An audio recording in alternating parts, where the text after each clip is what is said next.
అయ్యా మీకు స్తోత్రాలయ్యా. అందరికీ మారు మనసు రక్షణ పాప క్షమాపణ మీరు అనుగ్రహించండి స్వామి. అయ్యా మీకు స్తోత్రం.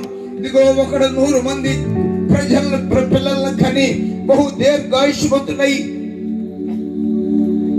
నా తండ్రి వాడు చనిపోయి సమాధి చేయబడిన వెడల, సరైన సమాధి చేయబడిన వెడల తండ్రి వాని గతి కంటే పడిపోయిన పిండం గతి మేలు అన్నావయ్యా.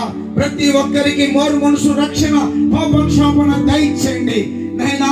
మా మండలాన్ని ప్రేమించి, మండలంలో ఉన్న రొంపుచెర్ల గ్రామాన్ని ప్రేమించి, ఈ స్థలాన్ని ప్రేమించి, ఈ స్థలములో నైనా మీ దాసుల్ని నైనా రాజన్న గారిని, అమ్మగారిని, వారి పిల్లలు నిలబెట్టుకొని ఇంత మంచి అయా దాన్ని పరిచర్య జరిగిస్తున్నందుకు కూడా మీకు స్తోత్రాలు చెల్లిస్తున్నాము నాయనా.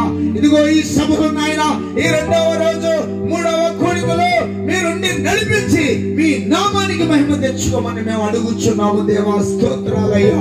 ఈ కోడికి మీరే ప్రధాన అధ్యక్షులుగా ఉండి పరిశుద్ధాత్మ ఏలుబడులను నడిపించమని మహిమ ఘనత ప్రభావాలు మీకు ఆరోపిస్తూ ప్రతి చీకటి అంధకారం యేసు నామములో తొలగించి మహిమ తెచ్చుకోమని నాయనా ఈ సమయంలో నా తండ్రి మీ పక్ష నిలబడబోచున్న మీ దాసుని మీరు మీ సులువు చాటును మరుగుపరిచి మీ నామానికి మహిమకరంగా మాట్లాడి మహిమ తెచ్చుకోమని, అందరూ నీ వైపు తిరగటానికి కృప చూపమని మహిమ ఘనత ప్రభావాలు మీకు ఆరోపిస్తూ నన్ను మమ్మల్ని అందరినీ మీ చేతులకు సమర్పించుకుంటూ మమ్మల్ని మేము తగ్గించుకుంటూ యేసు నామములో ప్రార్థించి అడుగుతున్నాం మా పరలోకపు తండ్రి.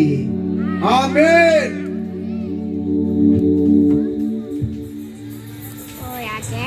దయచేసి అందరూ